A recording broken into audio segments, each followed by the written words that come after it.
Hello student, कल हम लोगों ने एक अकाउंटिंग इक्वेशन का एक क्वेश्चन अटेंड किया था। उसमें हम लोगों ने ट्रांजैक्शन के थ्रू सिर्फ एक अकाउंटिंग इक्वेशन का स्टेटमेंट बनाया था, जिसमें हमने देखा था किस तरीके से ट्रांजैक्शन हमारे एसेट, लायबिलिटी एंड कैपिटल को इफेक्टेड करते हैं। आज मैंने जो क्वेश्चन पिक किया है, इसमें दिया है preparing accounting equation and balance sheet form the following transaction of mister Rajesh. तो इसमें आपको अकाउंटिंग इक्वेशन भी बनाना है, उसके साथ ही साथ आपको बैलेंस शीट भी बनाना है। अब बैलेंस शीट जो होता है ये अकाउंटिंग इक्वेशन का ही एक अनदर फॉर्म्स होता है, जो कि इस बात को शो करता है, जैसे मैंने पहले बताया था कि किसी भी बिजनेस का आइडियल पोजीशन वही होती है जहां पे उसकी एसेट और लायबिलिटीज आपस में क्या हो जाए, इक्वल हो जाए। तो क्वेश्चन पिक करते हैं हम लोग। जो क्वेश्चन मैंने आज उठाया है वही अकाउंटिंग इक्वेशन बनाना है, उसी तरीके से बनाना है जैसे मैंने लास्ट क्लास में बनाया था।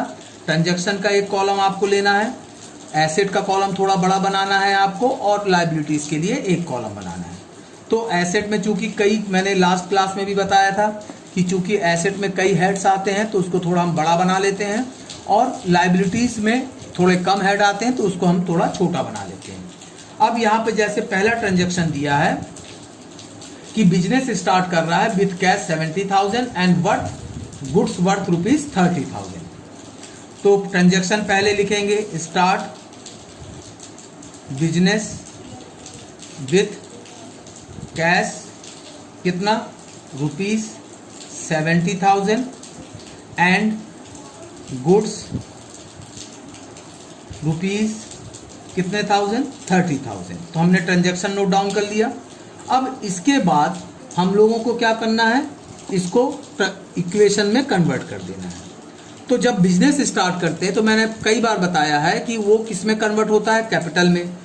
बिजनेस को क्या मिला, पहली बात तो कैश मिला। कितना कैश मिला, 70,000। उसके साथ उसको क्या मिलेगा, स्टॉक यानी गुड्स मिलेगा। तो स्टॉक कितने का मिला, 30,000 का। ये मेरा एसेट साइड फुलफिल हो गया। अब इसके साथ आता है कैपिटल लायबिलिटी साइड में।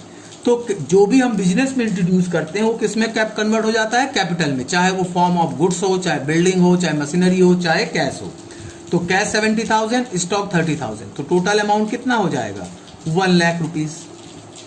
इस तरह से मेरा ये पहला ट्रांजेक्शन कंप्लीट हो गया। मैं अब इसको लाइन खींच के ब्लॉक कर दूंगा। अब मैं सेकंड ट्रांजेक्शन में आऊंगा। सेकंड ट्रांजेक्शन क्या है, पे सैलरी। कितना पे कर रहा है, ₹4,000।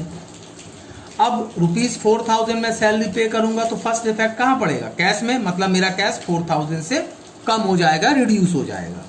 मैंने लास्ट क्लास में भी बताया था loss and expenses always capital से क्या होते हैं, माइनस हो जाते हैं। इनकम और प्रॉफिट कैपिटल के साथ क्या हो जाता है, प्लस हो जाता है। तो एज यूजुअल कैपिटल से 4,000 माइनस हो जाएगा। अब मेरा कैश बैलेंस कितना बचेगा, 66,000। स्टॉक में कोई इफेक्ट नहीं है तो 30,000 एज यूजुअल वैसे ही आ जाएगा। 1 लाख में से 4,000 माइनस होगा तो कितना बचेगा, 96,000। आप देखेंगे कि बोथ साइड का जो टोटल है वो एज यूजुअल इक्वल है। थर्ड में आउटस्टैंडिंग सैलरी। आउटस्टैंडिंग सैलरी का क्या मतलब होता है, आउटस्टैंडिंग सैलरी का मतलब होता है जो सैलरी हमें देनी थी बट नहीं दी है। तो ये हमारे लिए क्या हो जाता है, लायबिलिटीज हो जाती है।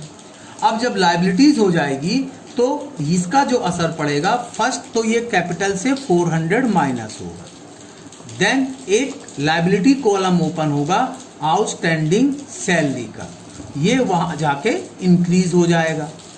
यहाँ कैश में, स्टॉक में कोई इफेक्ट नहीं आएगा, तो 66,000 एज इट इज वैसे ही आ जाएगा आपका। यहाँ पे 96,000 में से 400 माइनस करेंगे तो 95,600, और आउटस्टैंडिंग सैलरी का कॉलम बढ़ गया 400। अगेन सम करेंगे तो बोथ साइड क्या हो जाएगा, ये इक्वल हो जाएगा। फिर इसको ब्लॉक कर देंगे। Fourth number, prepaid insurance 400। Prepaid outstanding जैसे हमारे लिए लायबिलिटीज होती है, प्रीपेड का मतलब होता है जो खर्चे हम पहले से दे देते हैं बट हमने उसको अभी खर्च यूज नहीं किया है, तो 1400। तो प्रीपेड हमारे लिए क्या है, एसेट है। तो एसेट है तो हमारा एसेट का एक कॉलम बढ़ जाएगा, प्रीपेड इंश्योरेंस कितने से बढ़ गया, 1400 से बढ़ गया। अब कैश से क्या होगा, ये पेड किया तो माइनस भी होगा। अब अगर दोबारा माइनस करेंगे, 66 में से 1000 गया, 65 में से माइनस करेंगे 400 तो 64,600। इसमें स्टॉक में कोई इफेक्ट नहीं आया, वो एज इट इज वैसे ही आ जाएगा और प्रीपेड एक्सपेंसेस का कॉलम एक ओपन हो गया। कैपिटल में कोई इफेक्ट नहीं आया तो 95,600 एज इट इज वैसे ही आ जाएगा और आउटस्टैंडिंग एक्सपेंसेस का 400 वैसे ही रहेगा। अब चौथा ट्रांजैक्शन कंप्लीट हो गया, अब इसको वैसे ही क्लोज कर देंगे। अब बारी आती है फिफ्थ ट्रांजैक्शन की, आउटस्टैंडिंग इंटरेस्ट। आउटस्टैंडिंग इंटरेस्ट का मतलब मुझे किसी को ब्याज देना था बट मैंने नहीं दिया। अब जब नहीं दूंगा मैं, तब क्या होगा, मेरा अगेन ये एक्सपेंसेस है, मतलब मेरा लायबिलिटी बढ़ेगी तो आउटस्टैंडिंग इंटरेस्ट। अगेन ये एक्सपेंसेस है, मतलब कैपिटल से 200 माइनस हो जाएगा और आउटस्टैंडिंग इंटरेस्ट का एक लायबिलिटी कॉलम बढ़ जाएगा। एसेट साइड में कहीं कोई असर नहीं पड़ा, तो उन बैलेंसों को वैसे ही यूज कर लेंगे जो पिछला बैलेंस था हमारा। अब लायबिलिटी साइड में कैपिटल 200 रुपये कम हो जाएगा तो 95,400 हो जाएगा, आउटस्टैंडिंग 400 वैसे ही रहेगा। अब यहाँ पे 200 रुपये और बढ़ जाएगा। अब last transaction 6 number, prepaid rent. Prepaid rent कितना है, 300 रुपये है। अब रेंट पे किया, दैट मीन्स मेरा कैश इफेक्ट होगा, यानी कैश 300 रुपये से कम हो गया। अब प्रीपेड रेंट भी क्या, मैंने किराया पहले से दे दिया तो ये मेरे लिए क्या बन जाएगा, एसेट बन जाएगा। जैसे प्रीपेड इंश्योरेंस बना था तो प्रीपेड रेंट कितना, 300 रुपये, इसका हेड ओपन हो जाएगा। कैश बैलेंस रिड्यूस होगा 64,600 से 64,300 हो जाएगा। स्टॉक में कोई इफेक्ट नहीं आया तो 30,000 एज इट इज वैसे ही आ जाएगा, 1400 वैसे ही आ जाएगा, 300 वैसे ही आ गया। कैपिटल में कोई इफेक्ट नहीं तो वो 95,400 वैसे का वैसे ही आ जाएगा। Outstanding salary as it is वैसे ही आ जाएगा, आउटस्टैंडिंग इंटरेस्ट 200 वैसे ही आ जाएगा।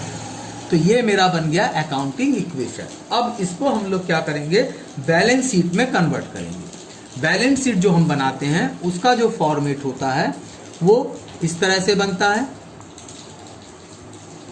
यहां हमारी लायबिलिटीज आती हैं, यहां हमारे एसेट आते हैं। आपको कुछ नहीं करना है, इक्वेशन को देख के यहां पे उन्हीं चीजों को रिपीट कर देना। जैसे इक्वेशन में कैपिटल कितना आया है, 95,400। फिर इसके बाद आउटस्टैंडिंग सैलरी कितने का है, 400 का है। फिर इसी तरह से आउटस्टैंडिंग इंटरेस्ट कितने का है, 200 का है, लिख दिया। अब बारी आती है एसेट की, तो एसेट में सबसे पहले क्या है हमारे पास, कैश है। कैश कितना है, 64,300 का है। इसके बाद हमारे पास क्या है, स्टॉक है। स्टॉक कितना दिया है, 30,000 का दिया हुआ है तो 30,000 हो गया। इसके बाद आपके पास क्या दिया, प्रीपेड इंश्योरेंस दिया है। प्रीपेड इंश्योरेंस वो कितने का है, 1400 का है। फिर इसी तरह से आपके पास क्या है, प्रीपेड रेंट। तो प्रीपेड रेंट कितने का है आपके पास, 300 रुपए का है। अब जब हम इनका टोटल लगाएंगे तो बोथ साइड इनका टोटल क्या आएगा, इक्वल आएगा। दैट मीन 96,000 यहाँ भी आएगा और 96,000 यहाँ भी आएगा। तो इस तरह से हम अकाउंटिंग इक्वेशन से बैलेंस शीट बना सकते हैं। आगे आपको समझ में, थैंक यू।